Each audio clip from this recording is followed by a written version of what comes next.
welcome to the first episode in a series we're going to be doing. This is going to be a how-to server series.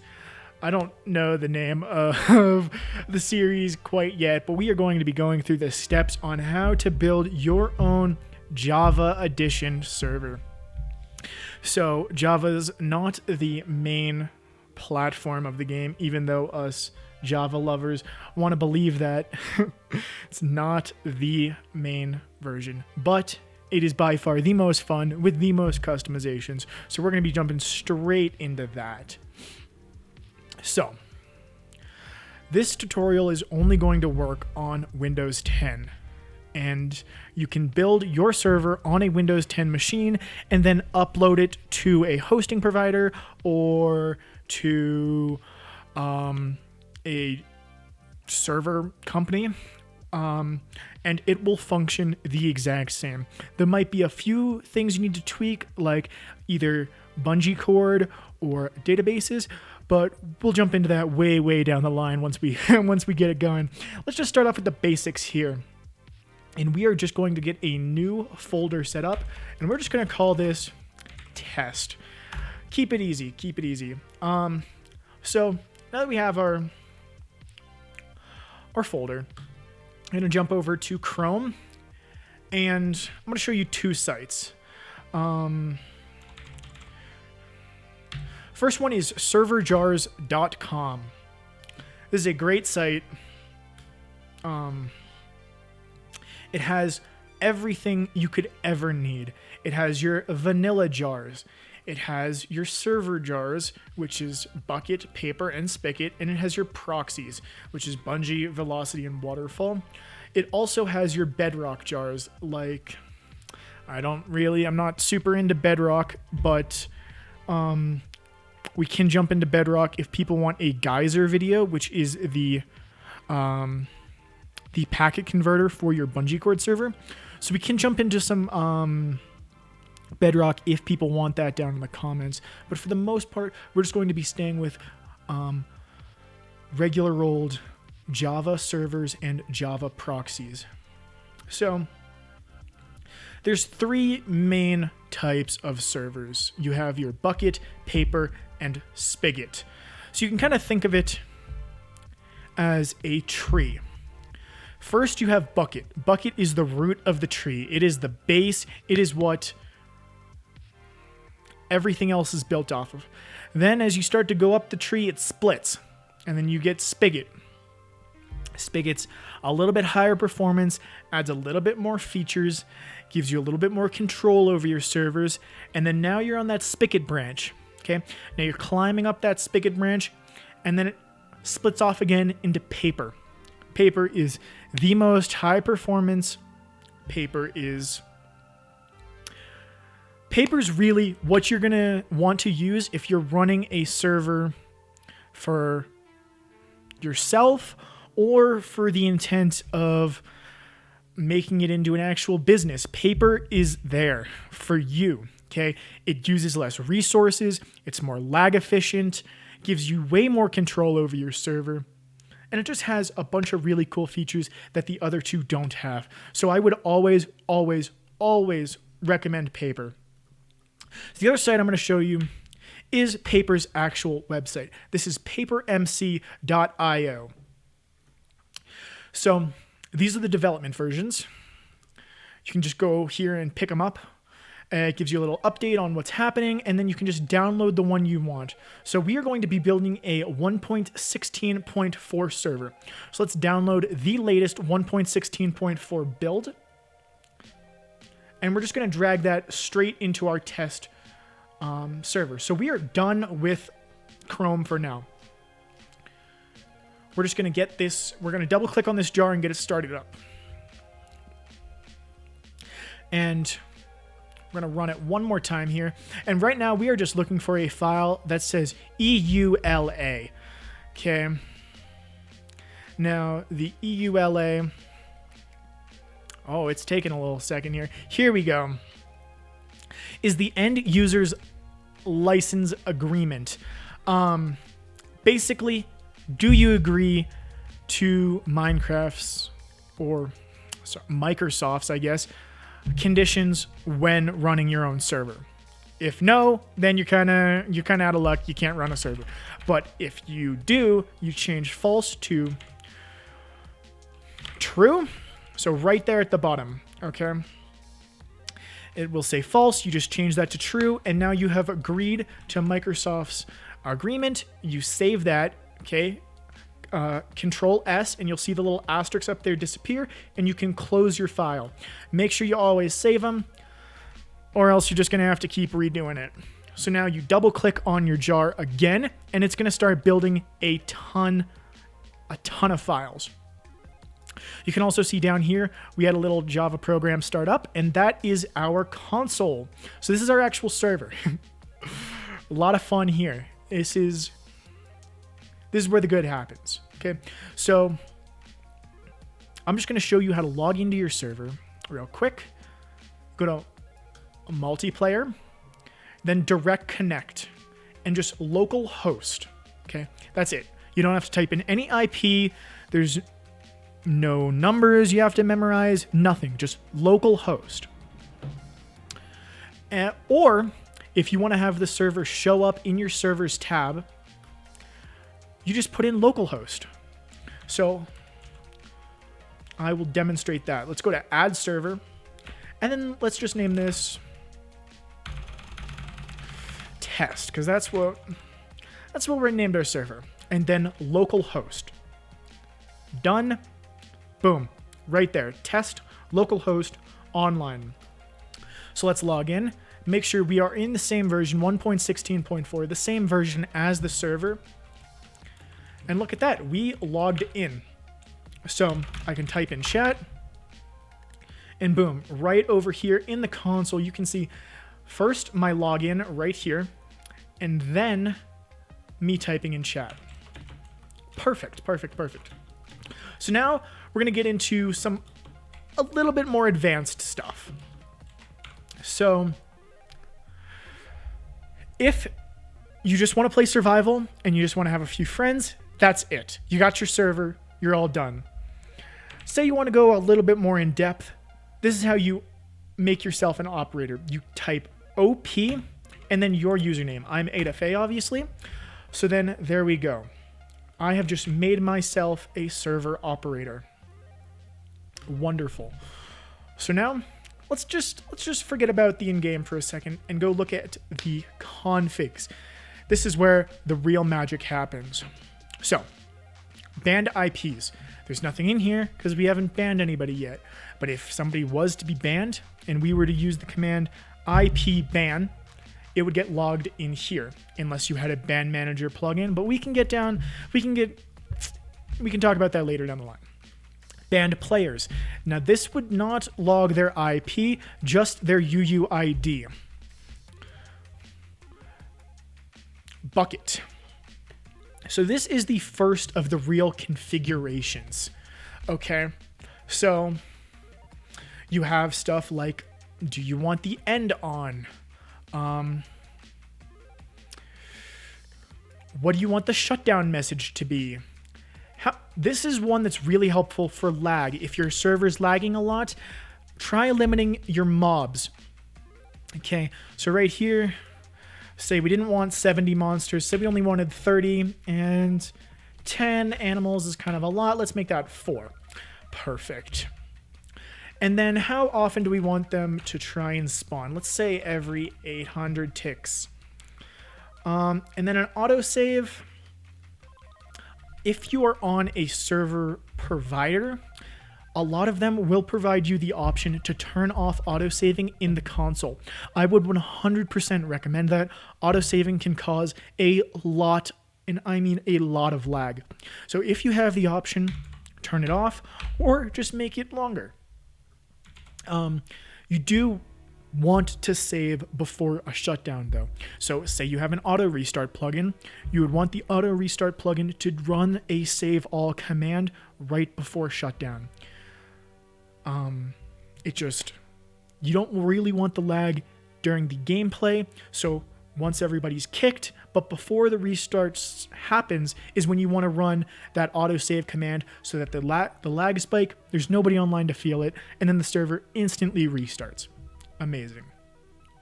So we'll come back to commands because that's a little bit more complicated. It basically, we'll take a quick look at the plugin. I mean the config. So it essentially allows you to create aliases for your for commands. So let's just say we want the command op me, and we want that to run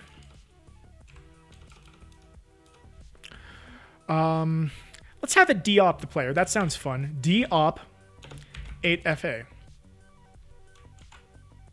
So now we're just going to save that. This will not update right away. So just be wary. It takes a full server restart. So I would recommend a command helper plugin. We use a custom one on our server, but something like Deluxe Commands or Command Helper, two amazing plugins that can do the same thing but be reloaded. So you don't have to restart your server every single time you want to make a new command. The EULA is, we've already gone over that. Help just provides you a bunch of general information about your server. Nothing super crazy. Ops, this is where you can find a list of all the operators on your server. So if there was more, like obviously it's just me right now, but if there was other people, you'd find them in this list too. So then this is the second of your main configuration files. So there is an absolute ton in here. And I would say the most important thing is this anti-X-ray section. This is a built-in anti-X-ray, okay? You don't need a separate plugin. You don't need anything. It will just replace whatever you specify here will be hidden, okay? Amazing. Absolutely amazing. So to enable it, you would just change false to true. So that's not the only amazing thing that's in here. You have other things like how long does it take to fish? How high can cactus grow? So let's just say cactus can grow 8 high and reeds, which is sugarcane, can grow 16 high. Now this is another really helpful one for lag. Well, I just exited out. It should be right behind there, though. Yeah, okay. How often items despawn? So let's just change, let's say we want stone to despawn in 3 ticks rather than, 3 seconds rather than 300 seconds. You can change squid spawning height, wandering trader settings, hoppers, so much stuff. And I will link a post in the description on how to optimize lag on your server, because obviously going through all of these settings right here would take forever. So I will leave a Spigot post in the description with an amazing optimizer to help you optimize your server. So let's go back onto the main thing. Here we go. Okay. So then this is the server.properties folder. Here we have stuff like what game mode should you join in? Is the whitelist on? Is the nether on? Because you saw that in the bucket, you could turn the end off. Here you can turn the nether off.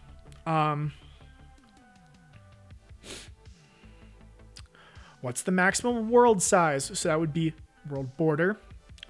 Then you have, is mobs on? What's the difficulty? What opera level do people have?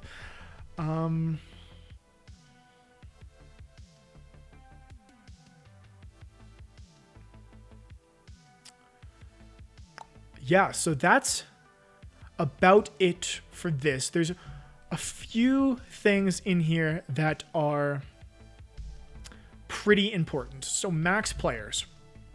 How many players do you want on your server? This is personally a really arbitrary value. It doesn't mean that much.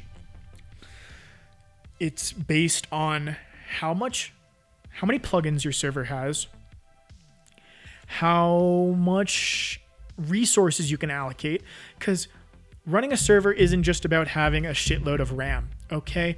A lot of the time, you'll actually be bottlenecked by CPU power, okay? If you don't have a strong enough CPU, having a shitload of RAM won't help, okay? So you just need to be wary. We're going to change this to 2000 for this demonstration. Okay. And then the last thing is right here. MOTD. So right now ours just says a Minecraft server, and we can demonstrate that. Let's just log off real quick. Right here, a Minecraft server. So let's just change that to test server for YT. And then we're just going to save this and upload it. Okay, amazing. So then this is the third and final of the main configurations, Spigot here. So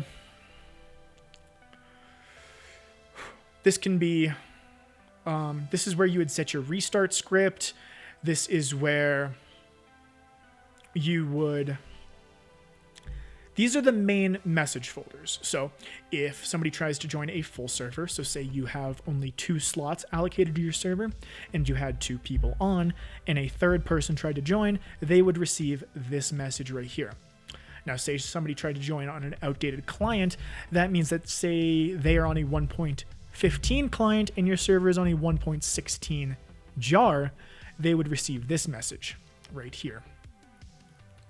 Now, if your server is in 1.15, but somebody tries to join in 1.16, they would receive this message right here. And these are fully editable. You can put whatever you want right there. But this is the main one most players are going to see. So server is restarting. We'll be back soon. Then we'll do a smiley face. And then here is some of the other really cool things, like how fast do you want crops to grow? So say you have a Skyblock server and you want the meta of the economy to be cactus based. So let's have cactus grow 8 times as fast as anything else. But pumpkins, we want them to make money, but we don't want them to be overpowered. So let's slow them down a little bit. Then this is another amazing area for managing lag. So this is how far around the player animals will activate their AI. So I would recommend lowering all of these values. It's completely dependent on what you want and the resources you have allocated to your server. But outside of this range, mobs will not use any AI. So they will be taking up as minimal server resources as possible. And then once a player enters this range, then AI will start to pick up and they'll be able to track a player and follow you around again. And then this is another really cool one here.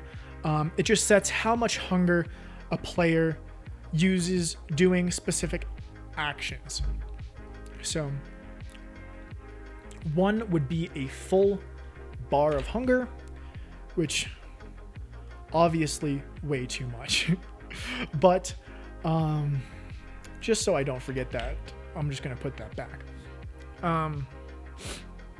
But this could be really cool if food is something of value on your server, or if you wanted players to consume more food, or if you had like a plugin that forced players to have a rounded diet.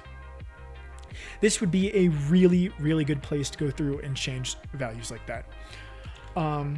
Obviously, we can't walk through the whole config together, but I, once again, will be linking that post in the description, which is amazing for optimizing your server for lag.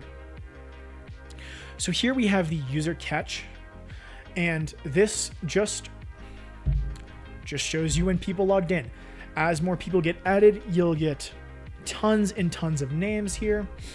So it's a good place to pull names from if you're doing a giveaway or something of that sort. Or if you forget somebody's name, but you have a few letters of their name, you can go through and search it up there. Version history is obviously which version the server's in, 1.16.4. And then whitelist. We don't have anybody on our whitelist, but if we did, they would show up here. So that's about it. I'm just going to restart the server to demonstrate the MOTD and the player count, which should be a test server for YouTube and 2,000 players. So to stop your server safely, never, ever exit it out, okay? Always do stop or restart. So we're just going to do stop because we don't have a restart script set up yet. So now the server's stopped. It's gone completely from down here. And then we're just going to go over here and double click on our paper jar again. Might feel a little bit of lag as the server starts up, but there it comes. So we're just going to refresh that. And look at that, a test server for YouTube and 2,000 players. Amazing. Works like a charm. And then the command we made was op me. See, it even autofills. Okay, that's amazing. I love that it autofills. And look at that. 8FA made 8FA no longer a server operator. So I don't even have permission to run this command anymore since I'm not an operator. Just re-op myself. But that just demonstrates how the custom commands work. You can really implement that for anything. So say you had a rewards system, but the plugin you were using didn't allow you to change the prefix. So you could just make a custom command that is /rewards and just redirects to whatever the name of the plugin is actually called. Also really good for custom menus if you want more than one command to redirect to the same menu. Yeah, so that's about it. This is just episode 1 of the series. I have so much planned. I'm planning to do 2 episodes a week, but I obviously work full time and I run my own server. So if you don't see a video, I'm not dead. Just have other things to do.